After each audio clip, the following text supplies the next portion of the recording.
patah tulang bisa menyebabkan infeksi, berujung amputasi, sampai kematian. Itu bener gak sih? Ayo kita bahas hari ini.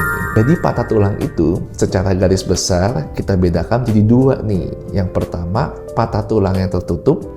Yang kedua, patah tulang yang terbuka. Wow. Apa itu patah tulang terbuka? Ketika tulang atau jaringan tulang itu terekspos dengan udara luar. Dua-duanya ini bisa menyebabkan komplikasi yang ringan, sedang, sampai berat. Komplikasi itu dibedakan menjadi dua nih. Yang pertama yang terjadi segera, yang kedua terjadi yang tidak segera. Atau yang kita sebut dengan early atau akut, subakut, dan gitu kronik. Tiga-tiganya ini membuat bermasalah loh pada tungkai kita.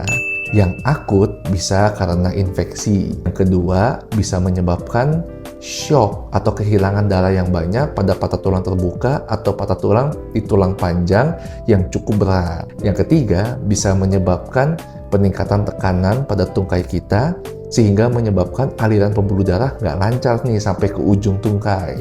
Bisa sampai kematian jaringan loh. Yang berikutnya bisa menyebabkan sumbatan pada pembuluh darah. Bukan hanya di jaringan tulangnya saja, tapi sampai ke paru-paru loh pada fase yang berat. Apa komplikasinya yang tidak dalam fase akut? Yang pertama nih, bisa infeksi pada tulangnya bahkan jaringan lunaknya loh. Infeksi ini bisa sampai ringan sampai berat, sehingga menyebabkan tungkai tidak bisa diselamatkan lagi. Yang kedua, tulangnya tidak menyambung. Yang ketiga, dia menyambung tapi posisinya salah, kayak gambar di bawah ini nih.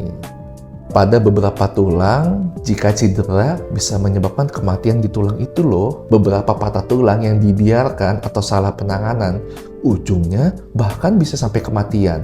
Jadi hati-hati ya, kalau seandainya ada curiga patah tulang, cepat pergi ke dokter ortopedi untuk diperiksa lebih lanjut. Dan banyak banget komplikasi-komplikasi lain yang tidak bisa dibahas di video ini. Jadi, jika ada curiga patah tulang atau cedera pada muskuloskeletal, jangan dipijat-pijat dulu ya. Cepat bawa ke dokter untuk dievaluasi apakah ada cedera yang ringan sampai ke patah tulang, supaya menghindari komplikasinya. Sekian video hari ini.